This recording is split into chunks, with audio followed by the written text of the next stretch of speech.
but you know, I've thought about this before, and I can't get to a good answer on why just the regular ones still exist. I can't. I think it's sometimes you just don't want the hole. I guess I don't know.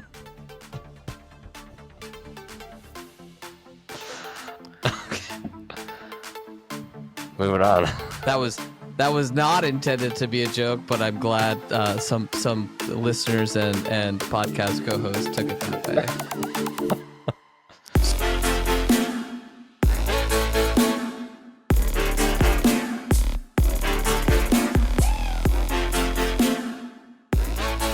Hello, bricks, chicks, and minifigures. You are listening to AFOLs Welcome, where we talk about all things Lego from the perspective of two adult collectors. We're your co-host. I'm Grinch. And I'm West. And today we are discussing iconic Lego pieces. But before we get into that, I have a question for you, West. What did you build this week? Well, Grinch, I didn't build anything this week, but I did do something I've never done before, and that's order Duplo off of Bricklink. Now, hear me out. My daughter loves cars. I got her this Cars Duplo set the other day, and in it was a Lightning McQueen, and she loves it so much. Literally Kachiga. tonight. Yep. Ka-chow, right? Ka-chow. Yeah, that's Chick Hicks. I know way too much about cars now. Anyways, literally tonight, she's 2.5. She goes, "Where's Lightning McQueen? I want to snuggle Lightning McQueen." And so she's literally like hugging him in bed tonight. So she loves that Lightning McQueen so much. So I bought her a tow mater, tow truck, and I got her the Lightning McQueen from the end of the first Cars movie, where he's got like the cool paint scheme before he goes back to racing. So anyways, I'm pretty sure she's going to lose her marbles over those two sets, or two Duplo guys when they come in. And then today I couldn't help it, and I bought her the Bluey Duplo with the Bobo, the car, the orange car, and it has Bandit and Bluey in it. So yes, anyways, that's what I've been up to this week. Lots of Duplo. Yeah, I think we were talking with Mr. Bookie Boo about buying Duplo and how it's actually not, it's kind of expensive for mocks. You can kind of cheat your way up with Lego bricks by using Duplo for large scales. But as you've come to find out, a lot of the Duplo sets, if you're buying a $20 Cars set, it only comes with like 4 Duplo bricks because it's got, a molded car in there. So yeah. The Bluey set today was $30. It's probably got a grand total of like 20 pieces. Yeah, sounds about right. So we should do the math on if Duplo is, unless you can get it at a discount in a bulk bin, it might not actually be worth it.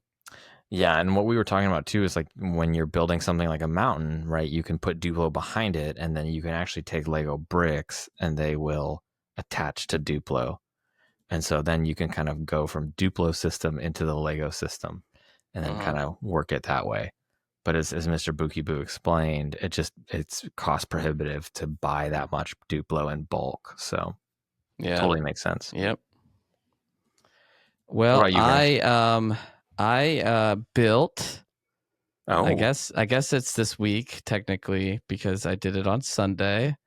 I joked around that I won an award at Brick World, and then I continued to that joke into Brick Fair, and it turns out I actually won an award, which was kind of a surreal experience, to be honest, because there was so many Lego mocks there, and anytime I walked through the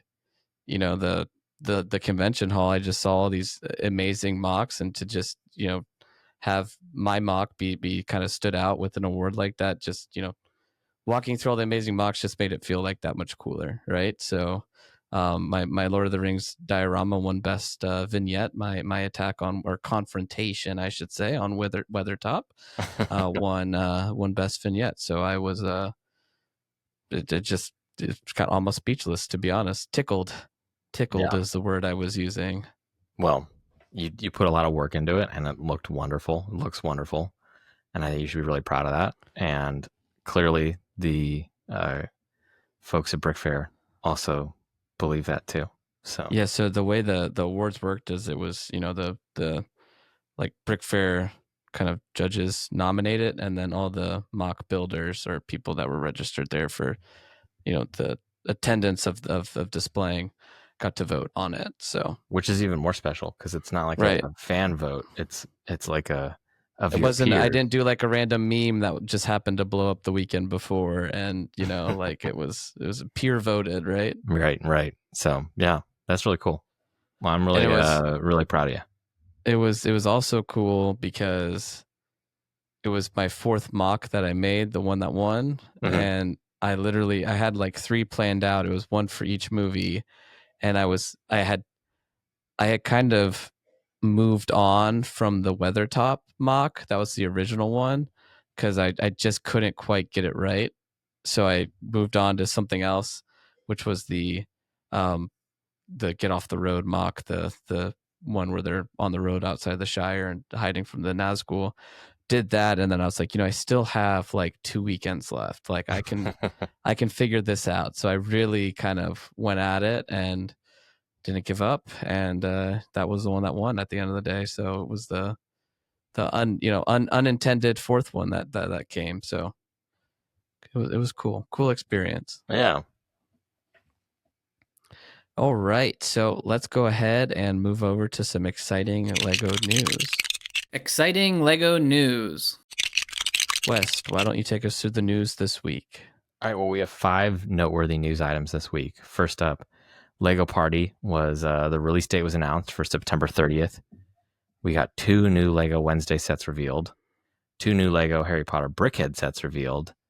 We got the Lego Disney Wall-E and Eve set revealed, and Lego Spider-Man Across the Spider-Verse CMF revealed. Grinch, what's tripping your trigger this week?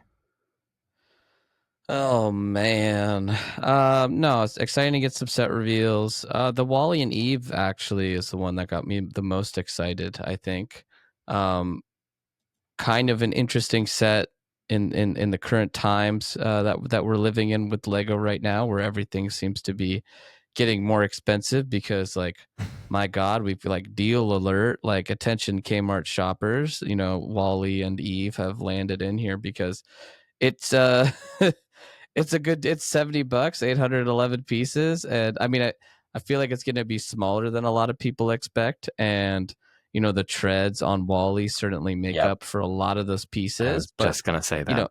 not more than 100 of them. So, I looking at this, in today's standpoint, you'd sit here and be like, no, this thing's going to be like $90 and a ripoff, or 100, they're going to try to get 100 out of this, right? You're Yeah. just kind of like, you're kind of prepped. You're kind of, your expectations, you're going into it like they're going to try to get $100 out of this thing. And then just to see that it was, 70 and probably be on sale in 3 months, for 20% off on Amazon or something like that. Like, Man, certainly if that's at a Costco, good deal. Yeah. Who knows? Yeah.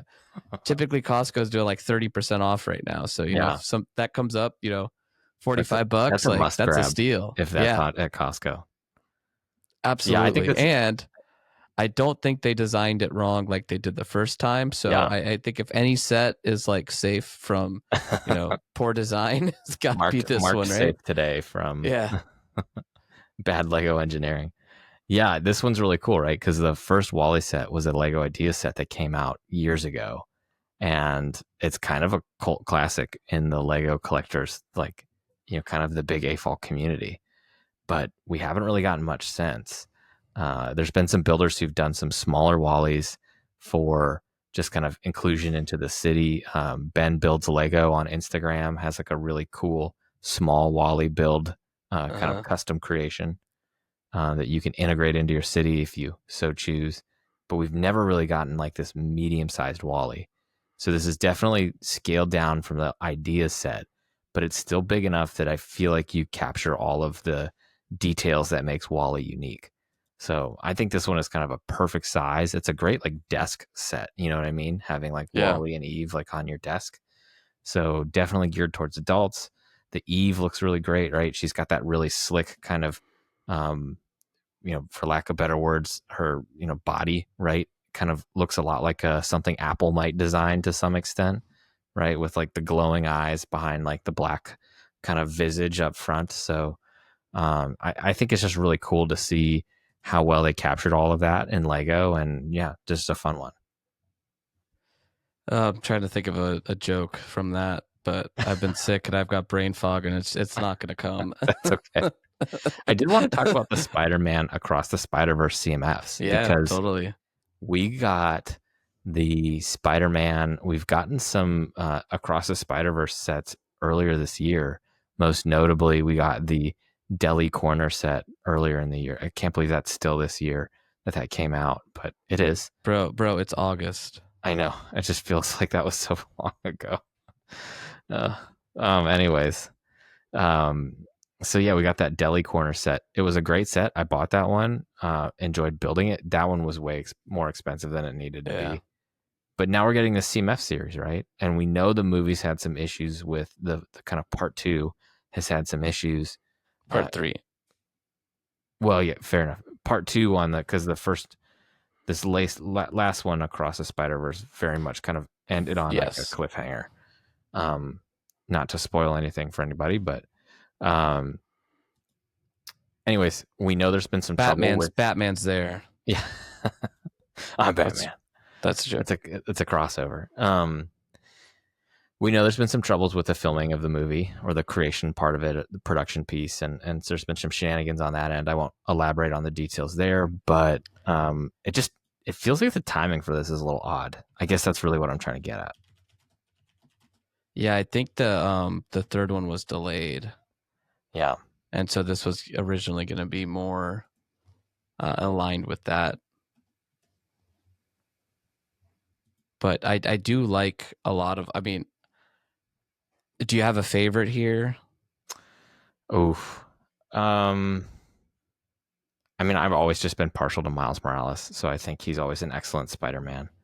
But the one played by Oscar Isaac, and I forget his name in the movie because I saw it so long ago, is also kind of like, he's like the really aggressive tech futuristic Spider-Man who sort of plays, you don't really know how he's going to end up, if he's on the good side or the bad side ultimately.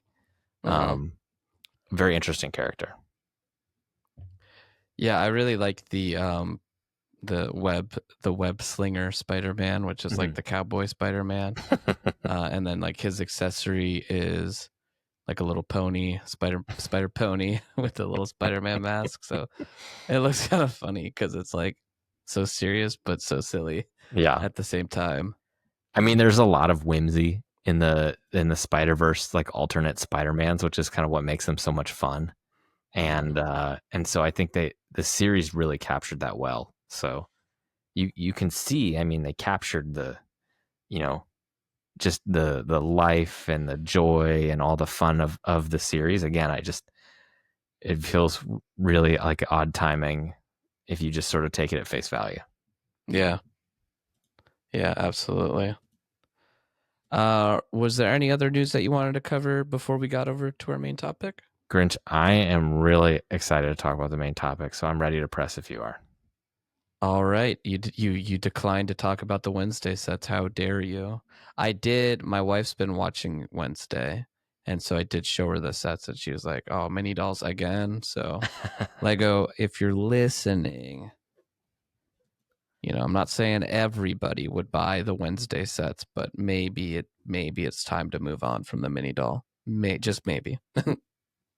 Yeah, it's definitely a curse of the Wednesday sets, I feel like, especially when it's geared for like an adult generation, kind of, it is and it isn't, right? But like, yeah. Anyways, that needs to be its whole own episode. Like, oh, it's on the books. WTF is going on with the mini balls Lego.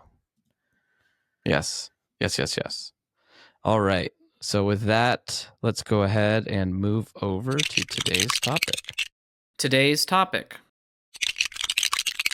All right. So for today's topic, we are going into a discussion about some iconic Lego pieces. And of course, these are going to be West and my opinion. So please feel free to let us know yours in the comment section below. And it was hard to narrow this down. So Wes, you got 5 and I brought 5, so we have 10 total we're going to talk about today. And yeah, I mean, there's just so many. I've got the list in front of me, so I won't spoil anything, but there's some pretty obvious ones on here and some pretty non-obvious ones, so I think we'll have a good discussion. But before we kind of dive right into that, what was your kind of overall feeling about the iconic Lego pieces? No, I think that's a great way to introduce this, which is it was really hard. I mean, how do you pick 5 pieces from like every Lego piece ever to pick as like the iconic piece, right? And so for me, as I approach this problem, I just thought about not only pieces that I really like, but pieces that I feel like in some way have really sort of upped the ante of like the Lego game to some extent. And that is sort of the way I sort of you know operated my thought process. And so as I go through and kind of advocate for the pieces that I've selected, what I hope to do for the listener and viewer is explain why I think that this piece has changed either just Lego. I wouldn't even call it mock building, right? I would just call it Lego design in general. So that was where I came from. Grinch, how about you? Yeah, I think that the key word there is the Lego design, right? Because the system is the system, and we're gonna get real dirty and real nerdy about the system tonight. But what's really amazing about Lego is that they can just introduce a simple piece, and then all of a sudden they come out with a new version of a set maybe they've come out with before, but like it solved an issue that you just couldn't do before, right? Yeah. And so all of a sudden you have the quote unquote the best version of that set now, just because now you can stick a bar into a plate or something like that, where you couldn't do that before, and that's allowed you to get into a technique that you can clip some stuff on. So I think I'm getting excited. How about we start this? And West, Let's just you'll go jump right in. first. Let's hint hint hint hint hint. Yeah, so first up for me is the jumper plate, right? And this is and I've pulled some information off of Bricklink to kind of guide my discussion here. So this is part number 3794 alpha. The description of this is plate modified 1x2 with stud, with grooved, and then in parentheses jumper. This piece has been around, or this part has been around since 1978. Right. So for everybody else who doesn't know all the technical jargon, it's the tile with the stud in the middle. Yes. Commonly referred to as the jumper. Right. There have been some updates on this piece. There was 3794, 3794 Bravo, and then 15573, which is the newest version of this piece. The next thing I wanted to do is just kind of take a look at Bricklink to see like how many pieces are in circulation. This data was a lot harder to come by, and I don't have a perfect number, but what I can share is on Bricklink today, there are 241,838 lots for sale. So it could be more than one piece, right? But those are individual lots for sale on Bricklink across the new, the used, across all of the colors that these pieces have come in.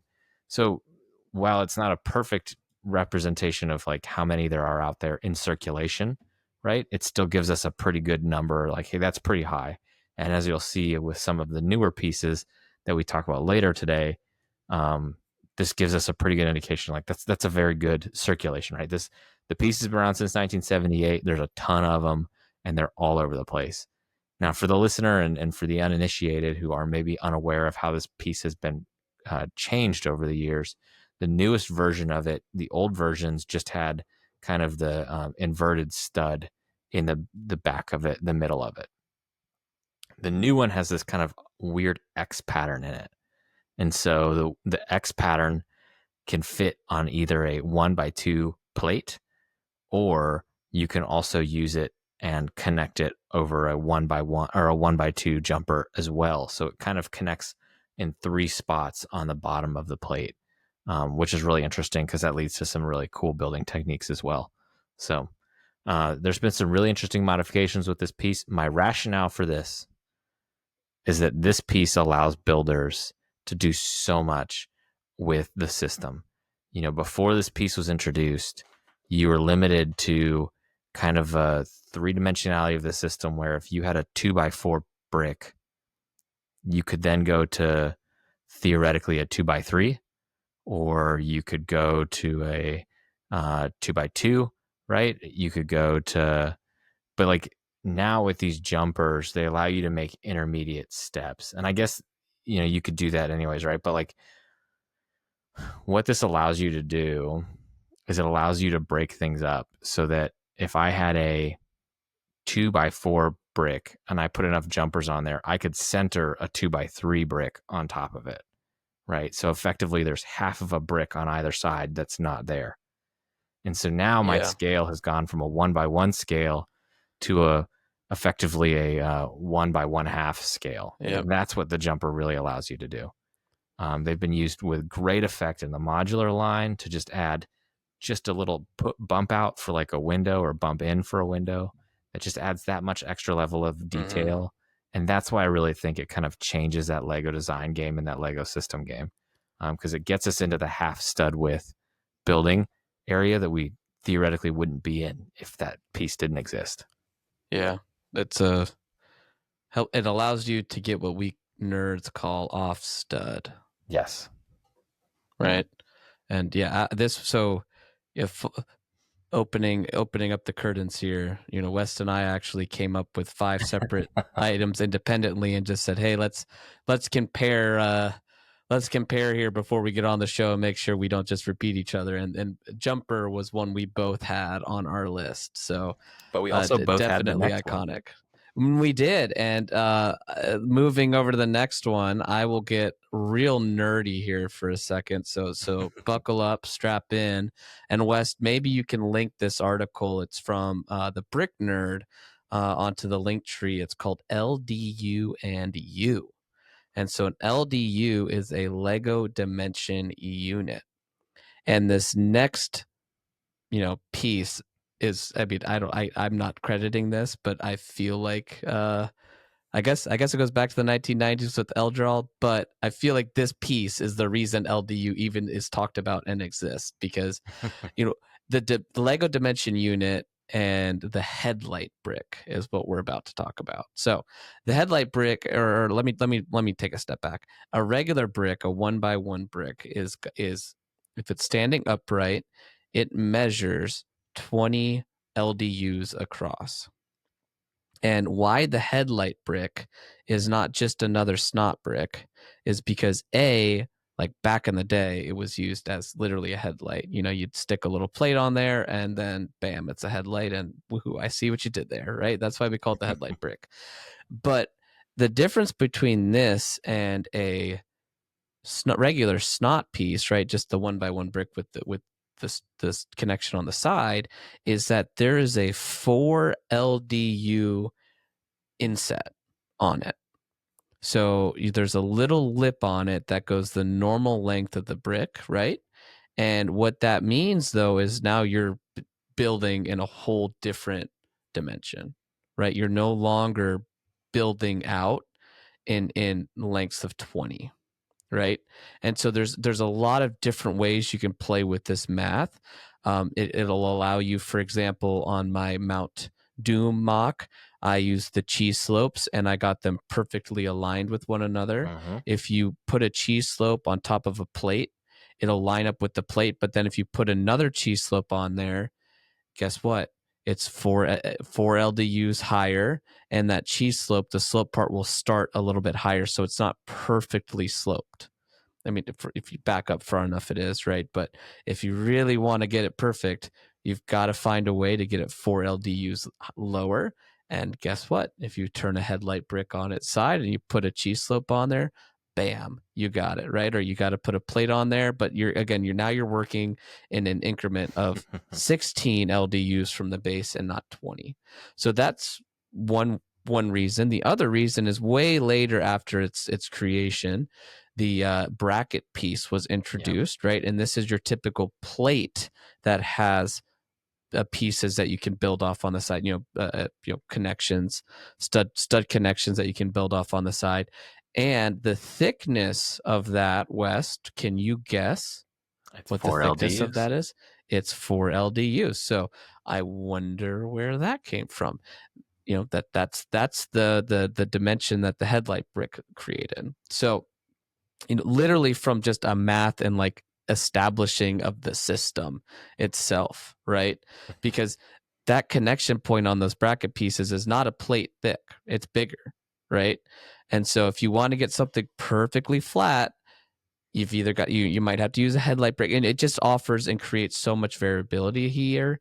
And I'll finish with saying, the other reason now too is you can take a headlight brick, you can take your classic snot 1x1 brick, right, which has also changed the game in many ways, and then you could take a brick with a bracket on it, and now you have increments of 4 LDUs going out on the side. So if you want to do any sort of kind of really fine building up, right, or getting larger in scale, that's exactly how you can achieve that sort of thing. Yeah. Man, Grinch, well done. Sorry, Wes, were you sleeping over there because of all the LDU talk? No, I was enthralled. I'm wide awake. I don't need caffeine in the morning. I just need LDU. We have 10 of these, so not to because I feel like I could sit and wax forever about well, this is a big one, and you also had it on your list, so I wanted to allow you to kind of chime in if you've got anything there too. The only thing I'll add is just I love when I connect a piece that's on a bracket to a headlight brick in that way, because it's still I think it's one of the cooler connections that you can do in Lego, where you're just like, oh man, that totally works, and you're like, oh yeah, of course it works, but it's one of those seeing is believing kind of moments, and it's really cool to see. And it reminds you how much care and attention is built into the Lego system for anyone who really wants to nerd out and just appreciate the system. Just give those connections a whirl, and you're just like, man, these dudes out in Denmark are just putting so much time and effort into this. It's just so cool. I mean, it just really makes you appreciate the work that they're doing. This is that moment where it's no longer a kid's toy, and it's an engineering principle, right? Mm-hmm. This is this, and I didn't even talk about the rest of the stuff that makes the headlight brick special. You can also, it's got an anti-stud on the back of it. Essentially, it's squared off, but you can also click studs into the back of it, right? And just a hole in the headlight, so you can put bars. And there's a hole in the headlight, so you can stick a bar through it. And if you want even more security, it can be the bar with the stud connection on the back of it, and you can click that through. And there's so much use for this piece. It's not even funny. If you're ever wondering why the headlight brick exists and the 1x1 with stud on the side exists, if this hasn't convinced you, then I don't go Playmobil or something. Yeah. No, it's just definitely is fun, right? And what we are talking about is high degrees of manufacturing tolerance at high scales of production, right? So you're mass producing things with extremely tight tolerances. That on its own has to be acknowledged as probably one of Lego's greatest assets as a company, is its ability to manufacture at scale at incredibly high tolerances. So, well, West, why don't you take us to our next one? Yeah. So the next one that I have now, Grinch, on our list, it's actually located as double. So I'm going to throw you off a little bit and go to my actual next one. And my actual next one is part 54200. That is slope 30 degrees, 1x1 by 2/3, also commonly referred to as the cheese slope, which was released in 2004. There are no updates to this piece as of today. It is still the original piece. On Bricklink right now, 268,400 lots for sale. Why this piece I think is so cool. Before this slope piece came out, the slopes that we played with in Lego were always a 2 plate width length, right? So we had the 2x2 slopes and variations of those we never really had anything in a 1x1 slope until now. Mm-hmm. We now have a cheese slope too that is and it came out kind of simultaneously. It's the 1x2 cheese slope, right? So another great piece because I can take it now into odd lengths, right? So I can do a 1x3 with cheese slope gradient, right? So a very important piece on its own, but just the regular cheese slope itself, I think, is just essential. And I would challenge viewers and listeners to look through some of the extra pieces in their sets. This is an indispensable piece these days in modern Lego. It does present some building challenges, Grinch, as you mentioned, right, with the LDUs. We're about to bring up the LDUs again. Don't you worry. It's not perfect, right? It is a 1x1 by 2/3, but Well, Wes, do you know why it's not perfect? Exactly. It's a 1x1, but it's 2/3. So a Lego brick is 24 LDUs tall. Mm-hmm. And as we said, it's 20 LDUs wide. So, like we talked about with scaling with minifigures and stuff on a previous episode, the Lego brick itself is flawed when the scale comes into play. Yeah. And so it's not a like I said, to the example that you gave, right? If you were to line up, because it does have kind of a flat bottom, right? At I think it's 4 LDUs, right? That bottom. Yes, sir. I've got the LDU chart in front of me, by the way. And so if you take 2 cheese slopes and you put them, you have 1 cheese slope, you build up two plates behind it, and you put another cheese slope, as we've already mentioned, they don't kind of line up in a satisfying way. And and that's okay, right? But like I said, where this piece really gives you detail is the ability to add slopes to the sides of things. And the first set that really kind of comes to mind for this is the Emerald Knight, where on the tender car behind the actual locomotive, they use these pieces to just give a little bit of a curve and a slope to the back, the coal tender behind it. And it just, like I said, really kind of changed the game. Grinch, I know you've mentioned it on the podcast before, but it was something I think I told you when the piece first came out. I was gonna chime in and give you credit. Don't worry. Which was, I said, this is a game changing piece. We were old enough to recognize. Not we. You were old enough. West, just low key, just turns to me with 7-year-old Grinch and just goes, "Hey man, I don't know if you realize it, but this Lego piece is gonna change the game." And I was like, "Okay, can we go watch Star Wars?" You're building the Arc 170 fighter. So I think, I don't know if I said it, it was originally released in 2004 and it's been in circulation since. But like I said, I think my rationale for this again goes back into just how much it's like an integral part of the modern building experience. And I don't know where we would be without one. I don't know what modifications this thing could use. I don't know if it needs any. Grinch, do you have any thoughts on something that the cheese slope could use? I've often maybe, I guess, wanted a curve to it, or maybe a corner cheese slope would be kind of interesting. But yeah, I think because this was 2004, but must be 2016 or so. But they had the more pyramid slope, right? Yeah. And now they've also got the double kind of 45-degree angle cheese slope where it's the same height. It's not a 33, it's a 45, and it meets at the middle. A curve would certainly, be helpful in my opinion. Curve or a corner, that would be a really nice. Cornered. Yeah. But yeah, any thoughts, Grinch, on the cheese slope? No, I think you nailed it. You graded it. Famously called the cheese slope, right? Because it was it Cafe Corner or Lego City set? I forget which exact set it was, but it was in yellow representing a block of cheese, and it just became known as the cheese slope. But it is a very powerful thing to be able to add detail at a 1x1 plate scale, right? And that's exactly what this piece does.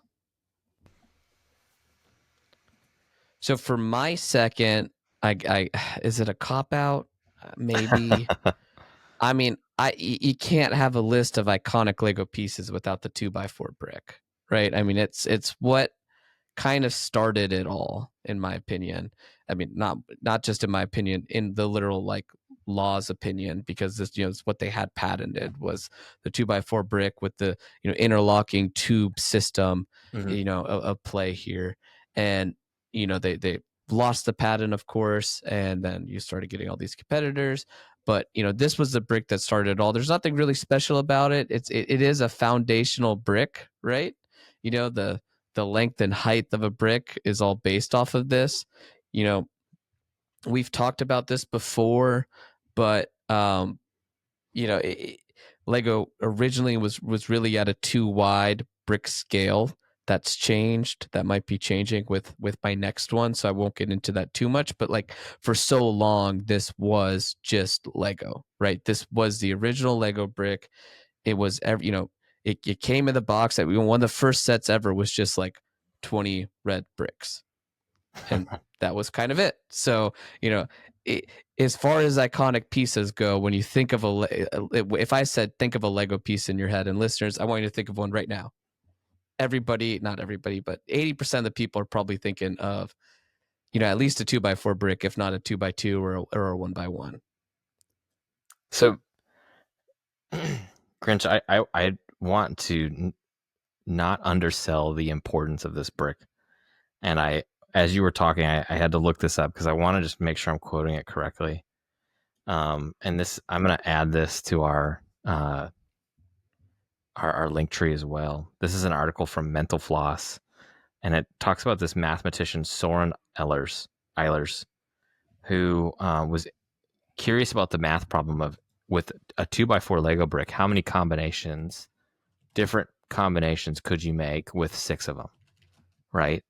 And this is where I think you have to think about the Lego system in like a really interesting way, because it's not as simple as just stacking it, right? I mean, think about just 2x4 Lego bricks and how many different combinations you can make on it.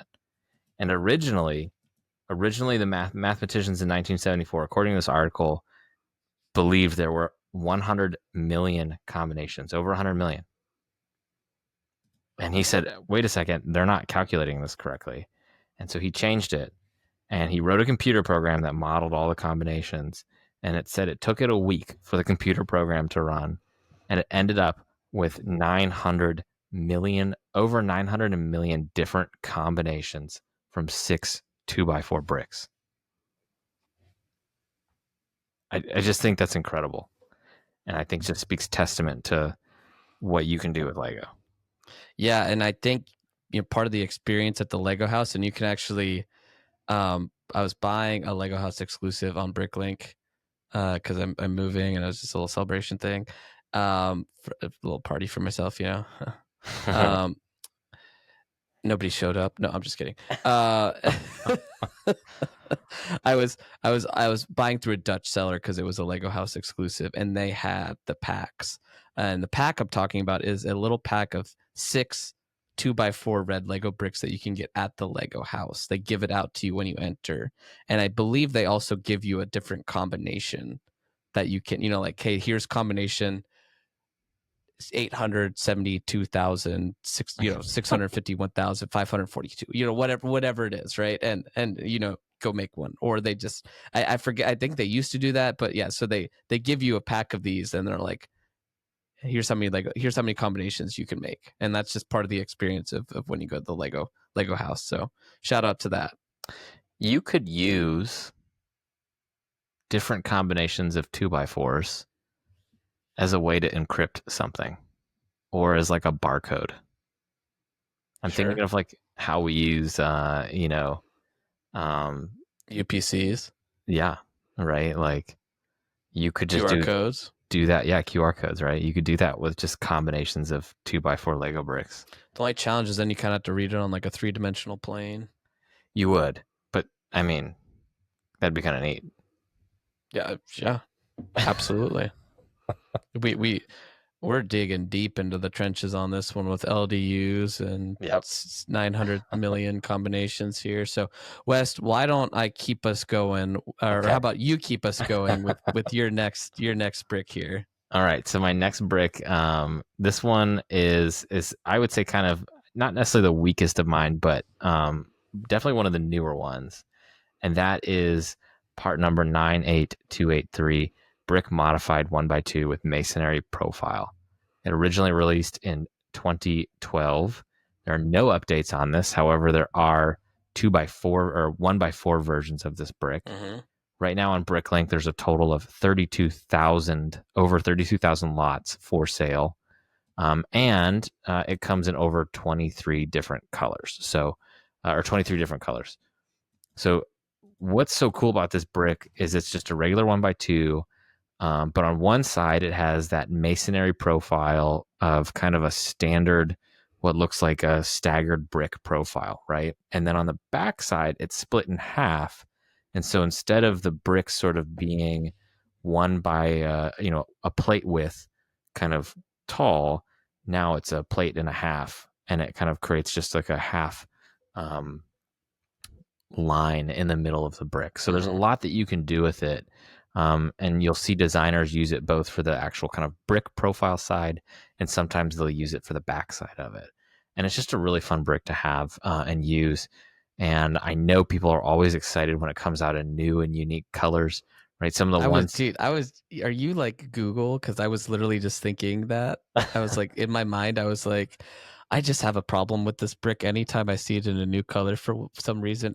I might not even ever use it, but if I'm at the pick a brick wall and I see this stupid masonry brick on there, and like it could be in like purple lilac, and I'll be like, well, looks like I'm getting a big box today. Because I don't know why. They're so cool, right? And they add so much detail, and areas where I think I see builders really use them to great effect is when you don't use them across the entire build, right? Like the detective's office used a lot of masonry bricks on it, but you'll see modern Lego modulars, they'll either do like them only in certain areas, or they'll do it in a portion of the wall. And why that is a really cool effect is it kind of looks like the wall was stuccoed over, and there's, some of the stucco has been kind of coming off the wall over time. It's been weathered, and now you see the brick underneath. And so it really gives it like a great weathered look to the Lego set. This just adds a whole other layer of detail, right? Where typically we could just use 1x2s, 1x3s, 1x4s, 1x6s, right? Are kind of your standard Lego building material when you're building buildings. Now with these masonry bricks, it just adds an extra level of detail, just like that jumper piece that we just didn't get before. And so I think that's just really special. To kind of play off of the cheese slope discussion, I think if there could be future variations of this, a 1x1 masonry profile brick would be wonderful. A corner profile brick would be really cool to see too. Although that would kind of defeat the purpose of having it, have two sides to it. But no, I disagree, because one of my common issues with the masonry brick is that when you do have it exposed on the side of it, is you just get the little lines, you get the kind of interrupted lines. But to play devil's advocate, you can actually use that as almost a unofficial boutique hotel did that. Right. So it's annoying when it's annoying, and it's helpful when it's helpful, right? Yeah. But I would like a corner. I would like a 1x1. So that we could build in odd dimensions instead of having, to be stuck with either 2s or 4s, right? So that's always kind of a challenge. But anyways, masonry brick. I was actually going to ask, we're weirdly on like the super same page tonight. I was going to ask you, would you rather have, let's say they made a new, let's call it a profile brick, right? And we'll say this one's the masonry version of it. Sure. Would you rather have a new detailed brick that's a 1x2, kind of like how there's the one with like the little grill on it that's horizontal, and the other side has the vertical one? Like, would you rather have a brand new, maybe it's a like popcorn ceiling version, like a textured brick sort of thing? I know I said popcorn ceiling, I'm so sorry. I'm just easy visual. The 70s are celebrating. But maybe it's a sanded kind of version of that brick. Would you, if you had to pick getting a new version of a 1x2 profile brick, or would you rather have the 1x1 of the masonry profile? Oh, that's a good question. You can only pick one. I think we can build around the masonry brick right now, in the methods that we mentioned already. And I've seen it built into corners with effect, right? It looks kind of natural when people build it into corners. And so I think that just adds an extra dimension of like opportunity, the fact that it isn't perfect. So to answer your question, I would opt for a new profile brick versus the 1x1. So I thought you were going to say a 1x1, but that's okay. happy to surprise. And now we're off. Now we're off page. Well, what about you? Would you want the 1x1 or a new profile? I think I was going to go with the 1x1 because I just don't know what I'd want for the profile. Yeah. So like until I got kind of like compelled, but like it's not like there's never a time where I'm like, man, I really need, that text. It took me a while to kind of even come up with examples, but yeah. I would assume if Lego's creating it, it would be cool. Yeah, I mean, I probably also would have said, I would have never thought I needed the masonry profile brick anyway. Back in the day, I would have.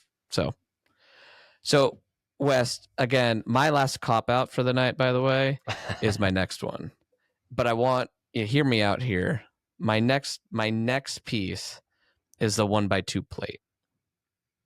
And the reason I went with the 1x2 plate, this is kind of all encompassing. It can be the 1x1, it can be the 1x3. It's there's nothing in particular about the 1x2 per se. It's not the length of it that really matters. And I mentioned this on an episode before, Lego since the 2x4 brick, at some point, and I want to say it was really kind of started in the very early 2000s. Yeah. Everything was based off that 2x4. Right. A lot of stuff was. Everything was at the brick scale, is what you Correct. said. And it was the Lego architecture episode where we interviewed Tom, where you mentioned that. My God, an elephant, memory of an elephant. But exactly. I mean, everything was at, if you ever go back and you build an old set, right? Even the brick plate, for example, they had, 8x16 brick plates that you could build off of. That's no longer the case. Somewhere in the 2000s, 1990s, things started to change and really got more focused on plate scale, where plates kind of became the main, building unit, if you would, where you were really starting to build at, what I'll make up right now and call plate scale. Adding details with like rail plates, clip plates, etc., adding lines, right? These are all things that came about because of A, the plate even existed, but then B, because, we were starting to get to this smaller and smaller scale where we could add more and more detail, obviously using a lot more pieces. Yeah. Yeah. I really like that historical breakdown, and I think you nailed it. So 2 thumbs up, 100%, 10 out of 10 would shop here again with your brick scale versus plate scale discussion, because it's 3 times, right, more detailed. Literally. Yeah. So yeah, it's 3 times scale. Your scale of detail that you can incorporate into a set has now increased by a factor of 3. And you just can't, like, and Lego's not getting any thinner than that, so, and smaller than that. Headlight brick, you could get 4 LDUs. Well, there you go. Maybe we do see something in the future, right? Okay. But no. Technically, a base plate, I think, is 4 LDUs. Yeah, you're not wrong. Right. So why don't you take us through your next one? That's my last kind of cop out. But I had to mention them somewhere, right? You mentioned earlier that we're still kind of like on the same page here, and I think the next 2 for each of us, while are not like 1-to-1 copies, are very much still sort of in the same vein. So my next pick is let me bring up my chart here real quick for the official name. But it is part number 85861, plate round 1x1 with open stud. And this is your standard Lego stud, but with the opening in it. And it originally released in 2009. There's no updates. Right now on Bricklink, there's 100,000 lots for sale. So pretty good based off what we've seen tonight. And my rationale for this is that this piece now is almost the indispensable when it comes, again, going back to like that cheese slope discussion. Go into your extra parts, right? What is like one extra part that you're going to always find in a Lego set? And it's going to be one of these 1x1s with open stud. And what this allows you to do is you can take things like bar pieces and stuff and build vertically off of a stud in a way that you couldn't before, right? Because you had to either use a 1x1 rounded brick with open stud to build off of it, or one of those cone pieces, or like a clip or something to kind of do this. But now you can kind of build right into the stud itself. It also just feels like, wow, what an obvious choice. And to some extent, right, it replaces the original stud. It does more than the original stud ever could. And I don't really miss the original stud after this piece. In fact, I would honestly argue that Lego could probably stop producing the original 1x1 stud and just continue producing this open stud. Except for the issue, which is that this piece is actually just a little bit wider than the regular stud. That being, how many LDUs? And I don't know. And maybe your article talks to it. Yeah. I know it is not an issue to put them side by side, right? That is not an illegal technique. So it's not exceeding whatever the LDU equivalent is of the width of one brick, right? The one stud, the 1x1 dimension in the horizontal direction. That being said, there are cases where the open stud maybe works, whereas this one doesn't. I think the open or the closed stud still has some reason to exist, but I think the reasons are getting fewer and fewer. So that's the kind only of my reason right now is looks, is aesthetics. yeah. Well, yeah, that's fair, Right. right? If you're putting studs on the outside of something, the openings would just kind of look kind of goofy.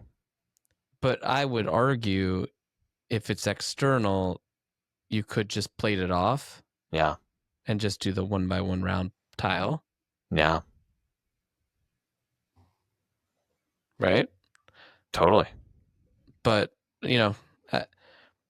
I've thought about this before, and I can't get to a good answer on why just the regular ones still exist. I can't. I think it's you just sometimes you just don't want the hole. I guess I don't know.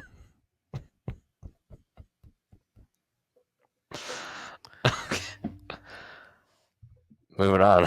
That was not intended to be a joke, but I'm glad some listeners and podcast co-hosts took it that way.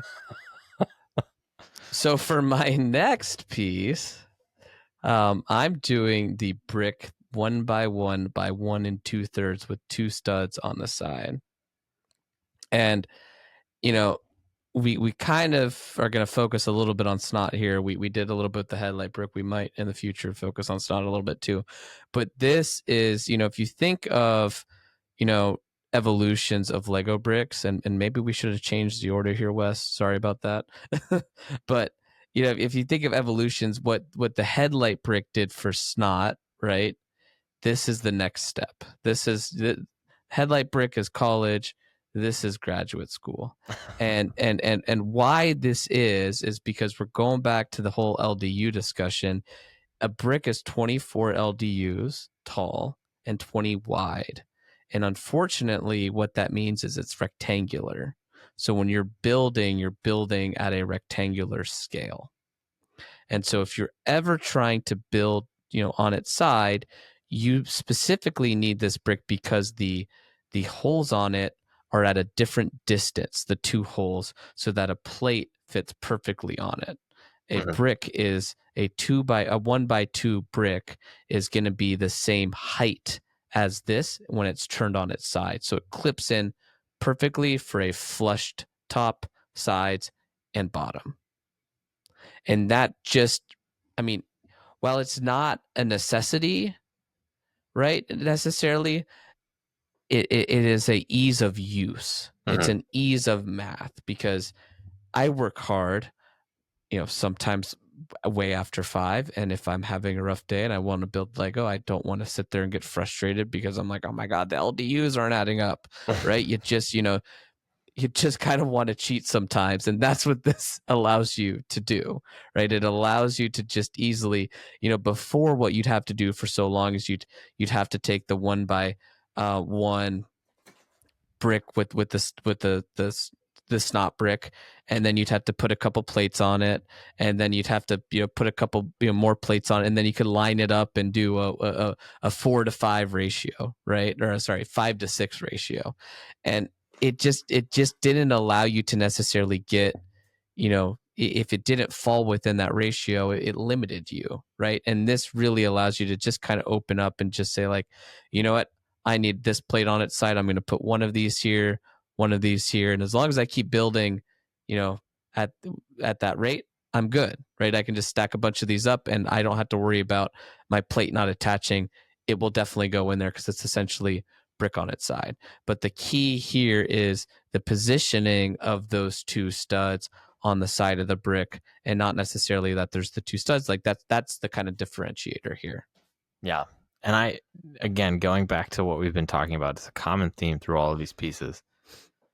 The way that these have been employed in modular buildings and in other Lego builds to do exactly what you described just adds that extra level of detail that you could not have achieved before, right? I mean, you could take a 1x1 snot brick and stack it on top of 2 plates, but you're not getting the 2 stud connection that either sometimes you need or that adds a significant degree of stability to your build.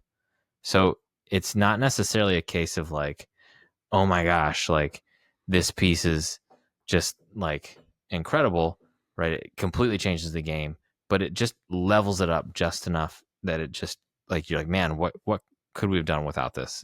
Or what if we could have done it before this, it just wouldn't have been so elegant. It wouldn't have been so clean. Now I got a clean fix. So, yeah. Yeah, and I thought about kind of putting a bracket piece here, but it really kind of like highlights the difference between the headlight brick and this brick itself. Because like, the bracket is just kind of an extension of that headlight scale. Right. Whereas this is really this is the flush to the brick scale, right? If you're building a wall and you want to have a flush tile on it, this is how you achieve that. Because if you use a bracket, there's a 4 LDU gap. Yeah.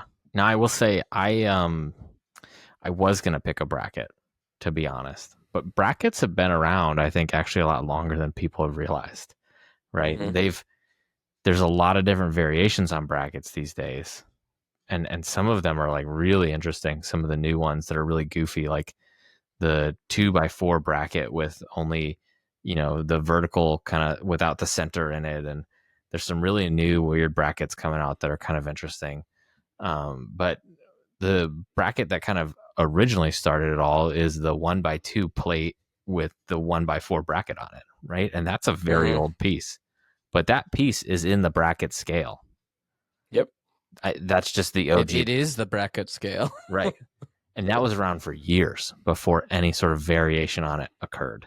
So anyways, I just thought I'd throw that out there. Yeah, absolutely. Why don't you take us through your last piece? All righty. So for my last piece, Grinch, I have part number 3386, and this is brick round 1x1 by 2/3, half circle extended with stud on the side.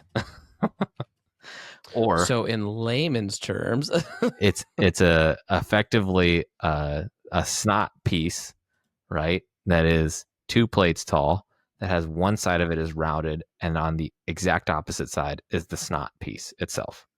Relatively new. Yeah. Other variations of this that you'll see are like the 2x2 snot plate that is effectively a 2x2 on one, at a base with one half of it built up to the 2/3 scale.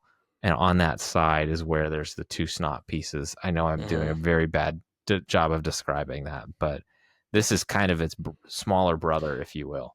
You could just say the official name and it would be a worse job describing it. So, There you go.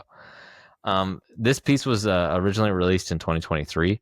There's been no updates to it. So this is my youngest piece on my list. Total lots on Bricklink, 10,000, just a little over 10,000.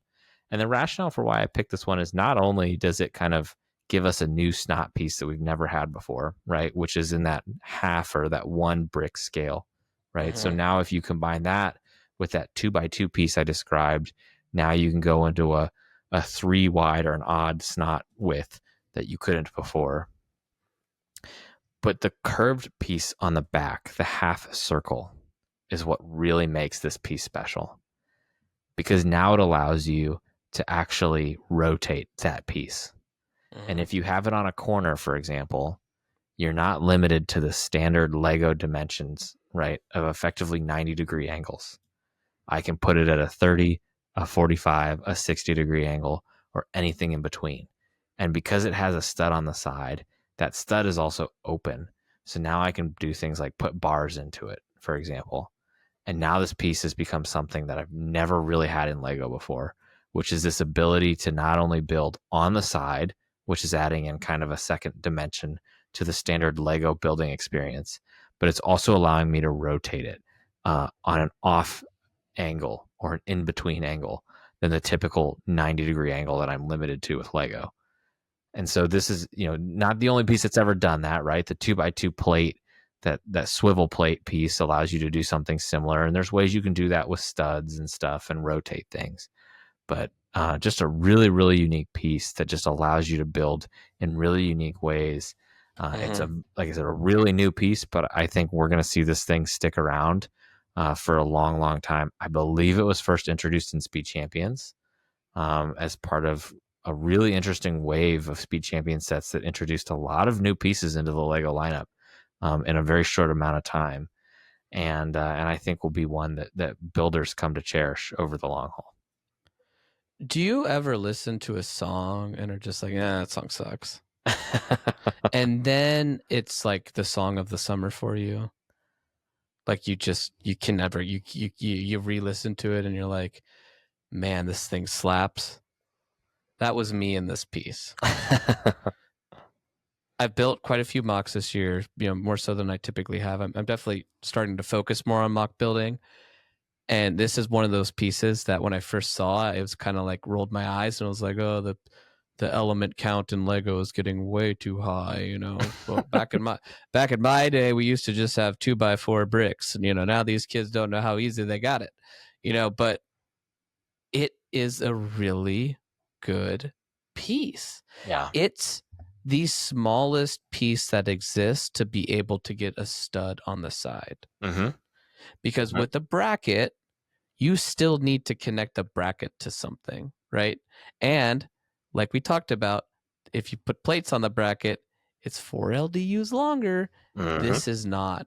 So nerding out here again, West, as you were talking, I'm doing some math over here. A brick, is 24 LDUs tall, right? This piece is 2/3 of a brick, right? It's 2 plates tall. 16 so LDUs. It's 16 LDUs. The stud connection, right? The stud, where you connect your bricks to, is 12 in diameter LDUs. So this thing is 16, and it's just like the previous piece. It's where the connection occurs that's important. And this stud is flush with the top, so it's 4 LDUs, right? So when you get them stacked up, it just like the other one, it makes it have just enough room so that you can connect 2 bricks into it, right? Because the wall of a brick is 4 LDUs. So just kind of going back with all the math, but it's really important here because that piece is flush with the top of the brick, right? So you could just do so much with it, right? Yeah. And I'm excited. Yeah, it's a great piece. This one's gonna have a great life in the Lego community.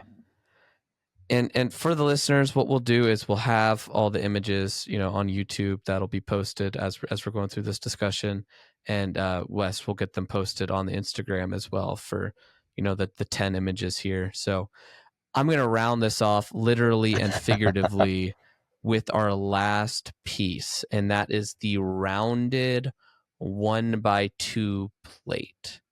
And I almost didn't do this one because I saw you had the 1x1 rounded plate, but what ultimately I decided to do, so this is the 1x2 plate that's rounded. It's curved on the two ends, and it's got two studs on it, and the studs also have holes, just like the rounded 1x1 that you mentioned. And the reason that this is so important is because unlike the 1x1 rounded plate, right, with the hole on top, the stud, this actually allows you to kind of build outwards, right? You know, with the one connection point, you can only build up or diagonally, right? If you turn it on its side, there's only one point that you can build off of. You can now start to take these and start to get some really cool curvatures. And I'd like to, again, cop out and say this goes for the 1x3 or the 1x4 or even the 1x5 that's kind of existed.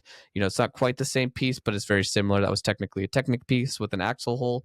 But, you know, there's becoming this kind of new scale of rounded plates like this. And these things are so cool because, again, like you mentioned with the 1x2/3 rounded brick with stud on side, this allows you to curve it and build at a different angle. So you can put this on there, right? You can snap this on a brick and you can turn it. A really good example of this piece being used and just adding a ton of detail is with, and you see this all the time in mocks, but I'm trying to think of an example from a real Lego set, is the Shire. And on the Shire, there's a little walkway pathway up to the gate and to the front door. The gate there has a fence, a little like wicket fence or whatever, and it uses these as kind of the rock work next to it, as the stone rock work, the kind of, and what it allows you to do is actually kind of create a little bit of a, you know, winded rock path of brick, and then they cover it, and it adds so much detail. You see people use these as like sandbags a lot in like a World War II mock or something like that. And then they now recently have expanded this out to the 1x3 and the 1x4, and again they have bar connections in them. And I was working on a mock. It was a modular, and it just I was able to make a angled entrance like I've never been able to before, because I could take this, curve it, and it still worked. Yeah. Right. And so there's just this is another way that you can get off stud. And this allows you to not only get off stud, but get you off angled as well. Yeah. Yeah. So Lego's been needing a couple more curves and really kind of bringing some more kind of curved pieces out to dance. And this is the plate system that's really going to be the foundation of that. Yeah. No, I think that's exactly right. And the only thing I would add is it also can be used in really conventional building techniques too. And I think we see it actually employed in the most recent Lego Ideas release with the Italian Riviera set, where it's used on the corner of the building in that, you know, just kind of they stack it with a few other plates. And I think they even combine it with some masonry bricks, right? To do the exact technique I was describing, which is you have the regular standard 1x whatevers, you know, building the foundation for your building. You throw in a few masonry bricks, and then on like a corner, you throw a few plates and one of these rounded plates in there, and it just gives it another way to just kind of create a weathered edge that we just don't normally see. And you'll see a lot of mock builders do this these days, where if they want to create a look of just age and wear and tear, they'll throw one of these into their buildings, and it looks so good. It just you gave kudos to the Eldorado Fortress, right? Because they, you know, this was a way that they kind of modernized that by not using a printed piece. They used. Remember, they used these in dark red against the white it looks brick. So good. It does. Oh yeah, chef's kiss. Wow. Such an incredible use of this piece. So this goes back to something I think Brickmaster Jamie highlighted in one of the early seasons of Lego Masters, when he said and was describing something in some builds that he was looking at, and said, this gives me like inspiration, or this puts me in the moment without you having to literally build it, right? Which is like kind of the same thing as like when you hum a tune and you kind of hear the song in your head, right? It's sort of a similar thing where it's like you see it without needing it to be explicit. And I think this piece does that really, really well in that application. But not to take away from the amazing curves and stuff that this thing can also make.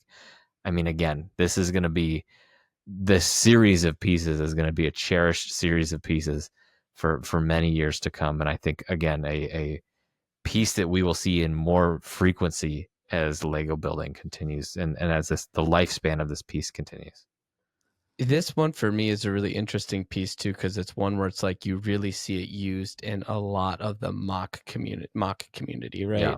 You see it, you walk out on a convention floor and it's everywhere, and you do see it a lot in Lego sets, right? You really do, but it's definitely used more conservatively, and because it's a really good detailing piece, right?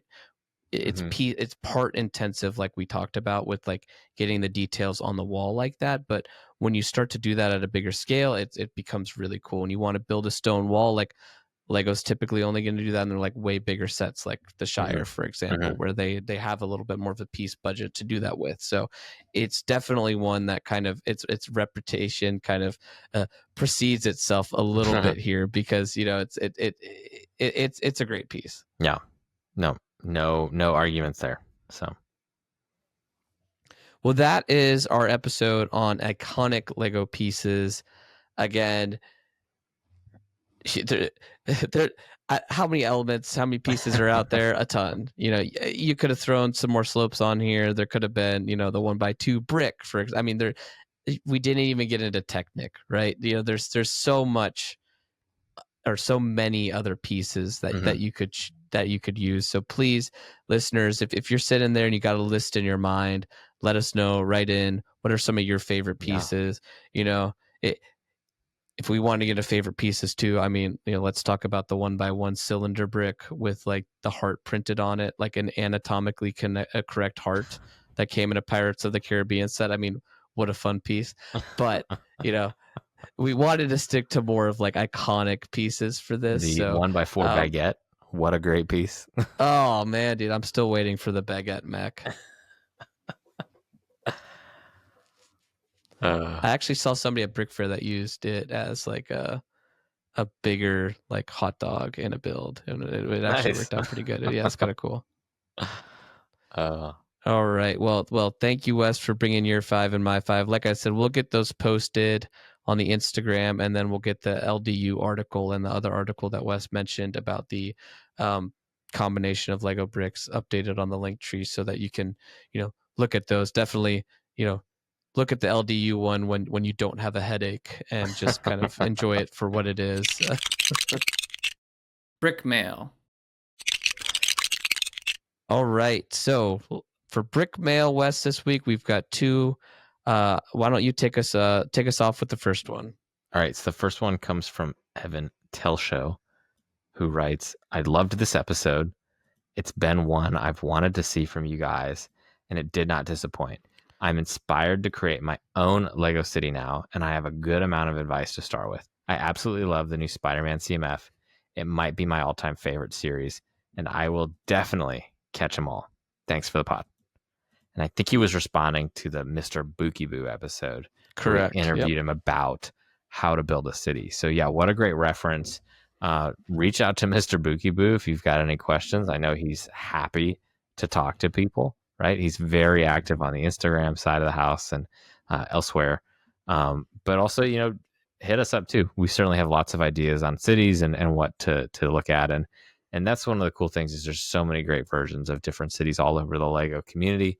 And we even have some of our favorite Lego city builders highlighted on our link tree as well. So take a look there at the very bottom of our link tree. We have builders who you should be following.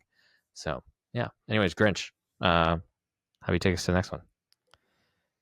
The next one comes from John FC, and he writes, great episode. Loved the guest, and the game was awesome, and is probably my favorite type of episode. Well, noted. We will definitely, we'll definitely do more of them. We don't want to do it like too much, we want to do it, here and there, so that it's, not too many.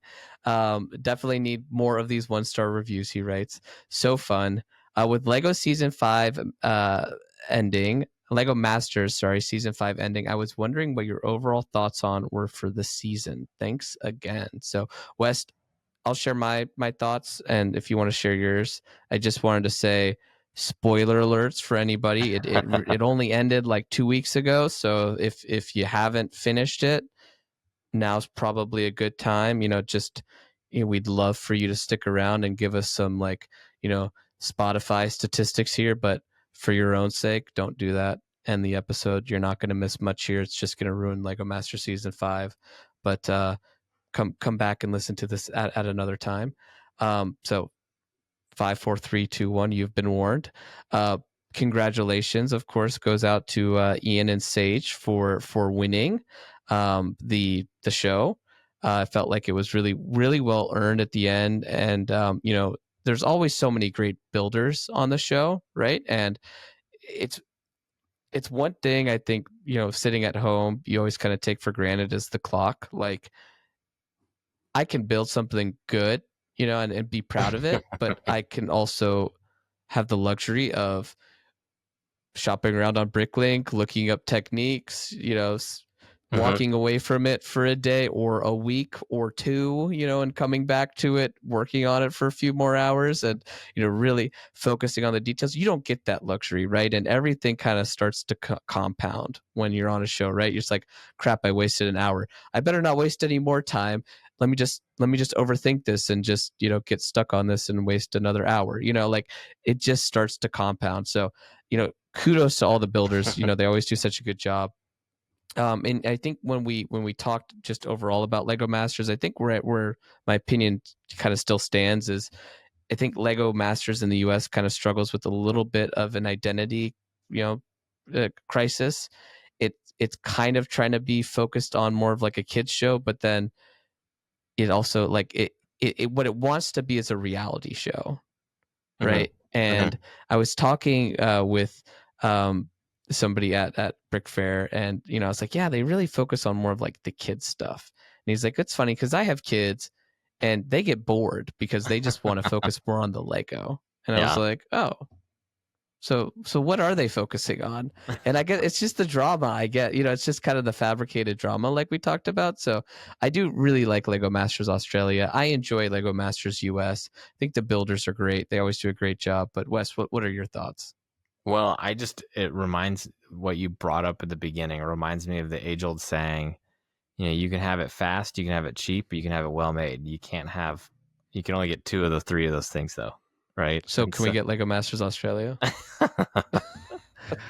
Fair enough, right? So just to kind of double emphasize your point of like them being under the gun is hugely influential on what they're building, and the quality of what they're building, and the fact that we see some very high quality stuff with not a lot of time to build it is really impressive. And they basically have to start from the initial stage of like, idea germination as the clock is starting, right? So it's not like they're given a heads up to think about it the night before and have ideas already ready to go and percolate. So yeah, that's always fascinating to see them. And you do see teams struggle, and historically that's usually a downfall of a team kind of midway through the season, as they're halfway through and they make a big pivot to change their model and it just ends up not working out. I completely concur with your take on the show, which is it doesn't feel like it feels a little listless at the moment. Is really, I think, the way that I would say. And I will say, shout out to Winderland Builds on Instagram. I was chatting with him about it, and he actually applied for the show, and he told me it was all done through Fox and the people that do Amazing Race, and all the reality shows are the ones that are doing the production. Yeah. So it is kind of just again, focus on the reality show. But we, John, we do have plans. I think we're comfortable enough officially saying it because we have it confirmed. We won't say who, but we do have plans to actually have somebody from Lego Master Season 5 on the episode here in the early to mid fall. So we will have a special guest, or guest, I should say, plural, to talk kind of all about their experience on the show. And I think we're really looking forward and excited to that episode. So I think we'll save any additional commentary and insights for that, because who better to hear it from than somebody from the show themselves. Yeah. And that is a wrap of another episode of AFOLs Welcome. If you've enjoyed this podcast, please subscribe and leave us a review on Spotify, Apple Podcasts, YouTube, or wherever you're listening to the show. If you would like to write the podcast, please email us at afolswelcome@gmail.com or follow us on Instagram at AFOLsWelcome. Thank you for listening, and we will catch you on the next one. Bye.